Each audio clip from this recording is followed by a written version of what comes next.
Bon, quelle équipe du coup aujourd'hui? Bonne journée, grosse journée. On a pris ces deux trades là. Donc deux longues sur le Nasdaq que je vais vous débriefer juste après dans la suite de la vidéo. Je vais juste aller voir, vous faire un petit récap sur les comptes. Donc où est-ce qu'on en est? On en est actuellement à 2%, donc à peu près à 1000 dollars. Ce qui s'est passé, c'est qu'aujourd'hui on est mercredi. Hier on était mardi. Hier je vous ai pas fait de vidéo et j'avais repris un drawdown en fait. Donc là, aujourd'hui, je suis à plus 1000 dollars, même 1500, je crois. Ouais, 1300. Donc hier, j'avais fait moins 1000 à peu près. Donc, parce que comme je vous ai dit, hein, on est sur les challenges. Donc forcément, sur les challenges, je risque beaucoup, beaucoup plus.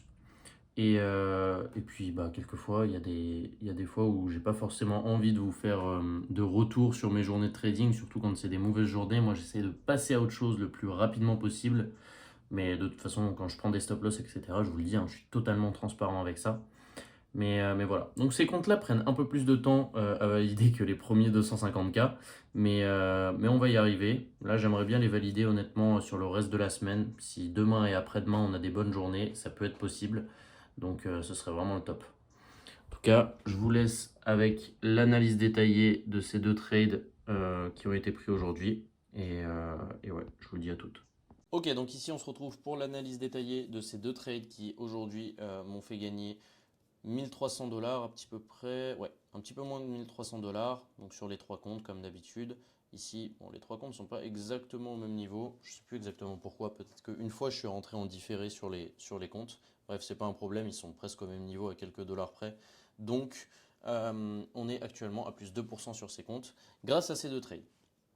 Ok, donc premièrement, on va faire une analyse top-down comme je fais à chaque fois que j'analyse tout simplement les marchés. Je commence toujours sur ma daily et sur ma weekly quand on est au début de semaine. Ici, on est mercredi, donc ma weekly, je l'ai déjà regardé sur le lundi, je sais à peu près à quoi ça ressemble et donc je sais à quoi m'attendre. Ici, hier soir, ce qui s'est passé, c'est qu'on est allé chercher ce New Week Opening Gap qui est noté ici. Ce New Week Opening Gap, ça fait 2 semaines qu'on doit aller le chercher et une fois qu'on est rentré dans ce New Week Opening Gap, la plupart du temps, ça va être une zone qui va servir de support pour le prix. Okay, parce que là, ici, on est sur un New Week Opening Gap haussier. Okay, donc, on attend que le prix revienne dedans pour pouvoir réagir dedans. Ici, on a bien réagi bullish, mais avant que je rentre en trade sur cette bougie, on était plutôt baissier. On était par ici. Et on n'avait pas encore fait ce mouvement haussier. Donc, qu'est-ce que j'ai fait à partir de ce moment-là? On est passé en H4. Ici, en H4, on voit rien de vraiment très précis. Okay, on sait juste qu'en daily, on est dans ce New Week Opening Gap. On respecte cette FVG juste ici. Donc, rien de super précis. Par contre, en H1, qu'est-ce qu'on voit? On voit qu'on vient d'inverser cette FVG bearish juste ici. Okay, donc ça, c'est un élément intéressant qui nous montre qu'on va certainement changer d'order flow. En plus de créer cette IFVG bearish, okay, on va créer une FVG bullish à ce niveau-là en H1. Cette FVG bullish, elle est très intéressante. Pourquoi? Parce qu'on va créer de la liquidité au-dessus.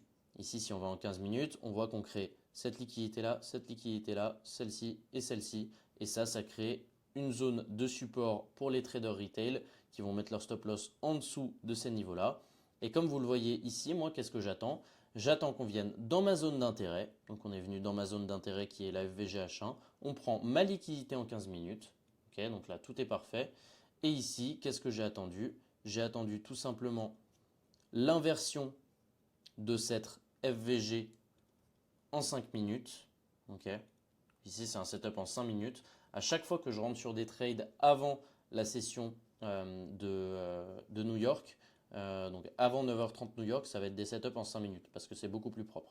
Donc ici, j'ai attendu qu'on inverse cette FVG et je suis rentré directement sur une FVG en plus petit time frame. Hop, ici en 1 minute, je suis rentré au niveau de cette FVG. À ce niveau-là, ici, on a été pris juste ici. Et comme vous pouvez voir, on a presque pas eu de drawdown. Et on est parti directement au TP. Et mon TP, c'était ces equal high juste ici. Hop. Donc pour avoir un setup avant la session de New York, il me faut deux choses. Déjà, le setup sera toujours en 5 minutes. Et il me faut surtout un objectif de liquidité très clair à aller chercher. Ici, je l'ai parce que c'est celui-ci, ces equal high. Ils sont très clairs et mon biais était très clair aussi. Donc, equal high ici. Donc, pour résumer sur ce setup, on a réaction dans notre New Week Opening Gap. On a une FVG en H1, on a une prise de liquidité en 15e. En 5 minutes, on a une inversion de FVG plus un retour dans une FVG et un objectif clair qui sont les equal high qui sont juste ici. Ensuite, deuxième trade, qui est un setup qui est parfait aussi. Pourquoi? On va supprimer ça, hop, et on va laisser ça juste ici.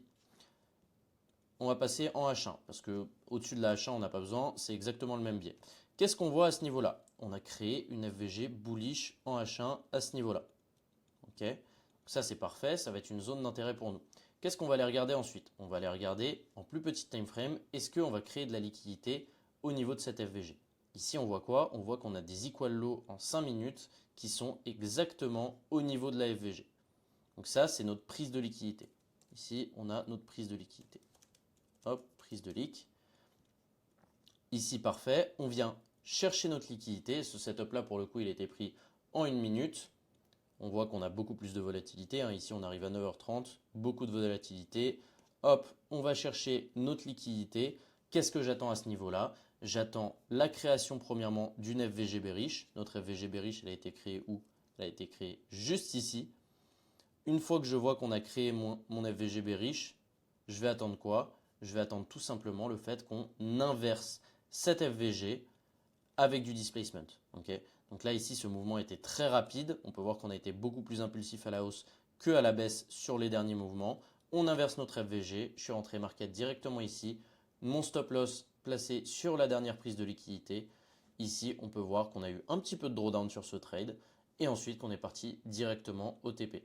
J'aurais pu TP un petit peu plus haut sur ce trade, mais en fait, j'avais pas besoin et j'avais vu un potentiel retournement à ce niveau-là, donc je suis sorti un petit peu plus tôt et aucun souci là-dessus. On prend 2.5 R sur le trade, on avait pris à peu près 3 R sur le trade d'avant, donc ici on est sur une très bonne journée et le plan s'est déroulé tout simplement à la perfection.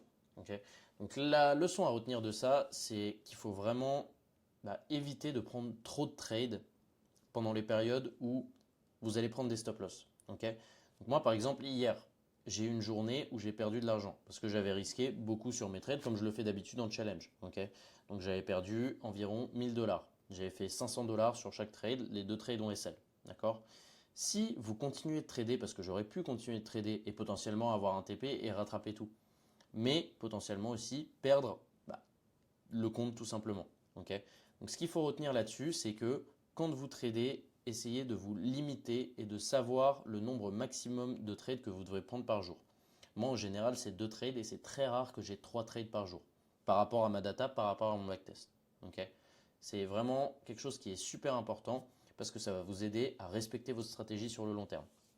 Okay, et si vous voulez être accompagné complètement jusqu'à atteindre votre premier payout, vous pouvez prendre votre appel dans la description.